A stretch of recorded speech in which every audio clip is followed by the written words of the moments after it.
akuluakulu pali nkhani inake ndofuna ndikambe nanu Malawi. Ife tonse nda Malawi. And tikakhala ma Facebook, mu internet, mu TikTok. Ndimafuna kuti tonse tizipanga zinthu zoti tikumvana. Tiziunikira zinthu zimene zikuchitika ku Malawi kwathu kuja. Akuluakulu, have you noticed kuti Peter Mutharika wangopanga appoint mwina ma ministers for koma dziko likuyenda bwino? Now chimene tikufunira ife ma ministers ambiri ndija mwina mundithandize pamenepo, because ine ndikuona ngati dziko likuyenda bwino, sitikufunanso ma ministers ena, because chimene chimachitika ma countries panopa ndabwera ndili kwina kwake outside of France. Ine ndaona kuti APM asapange appoint ma ministers ambiri chifukwa chakuti ma ministerial positions awa timangolemeretsa athu opusa. Dziko limene likuyendera pano paine I'm happy with it. DPP yamba kuyendetsa dziko bwino chifukwa choti kulibe ma ministers ambiri. Tiyeni tikhale ndi ma MPs koma ministers iwo achepe chonchi mena khalira apa chonchi kwinako. Now ma ministers amene sanapange appoint ma ministers kukhale ma secretaries to the state, ma secretaries to the departments, azipanga answer to the state.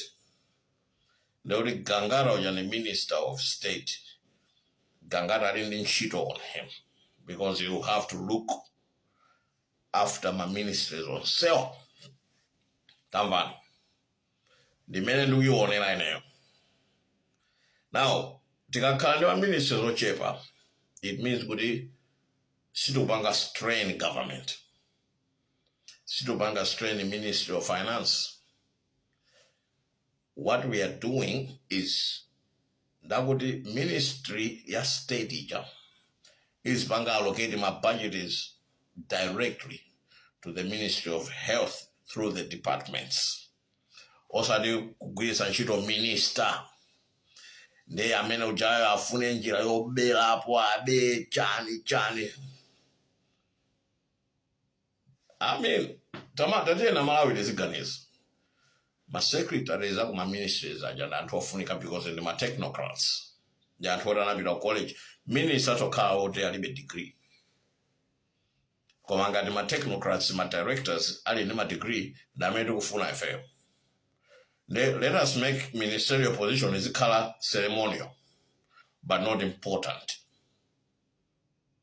It's a position you're funikila kwambiri, because minister sama decision ni muntu mmoja mena mango banga, you will just sit there. Ma technocrats bamusi bage bantu magwira ntchito, koma ku Malawi kuja sinanga tikufuna prestige, tikufuna ulemu, ndi anthu ena aja bafuna zikhala ma minister. No,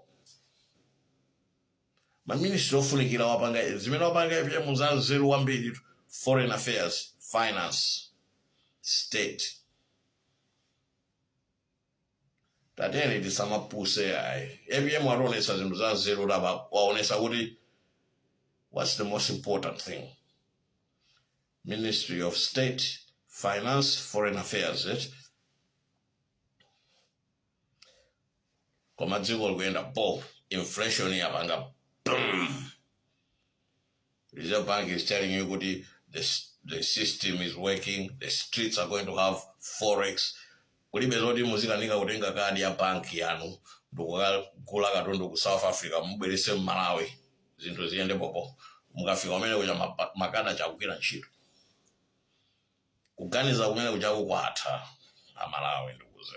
Ndeno pano pane ndingonena kuti can we focus now?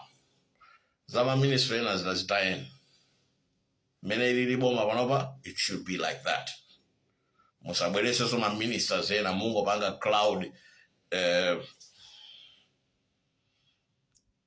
mindset yantu. You are crowding the government, you are clouding the people. Two things: crowding and clouding. But people who pretend not to understand that. What we are doing is when you bring in too many ministers, or this and hope and but the minister in Malawi, I don't go pass out ministry. Another is a hair transplant. Could take MCB much. Iwe, focus here, we don't carry causes dazi. You understand what I'm saying? If you're not told it in a process school, what we are talking about, it's not like we tungo yankula. The antwamene sana bile ku school samaganiza yae. Ndamena maona gari kuti tikakukana ma minister zambiri ndekuti dziko likuyenda. No, taliwoneni dziko lathu panopa likuyenda bwino. Koma ma ministers zochepa. Tatiye ndi synthesis into amwene.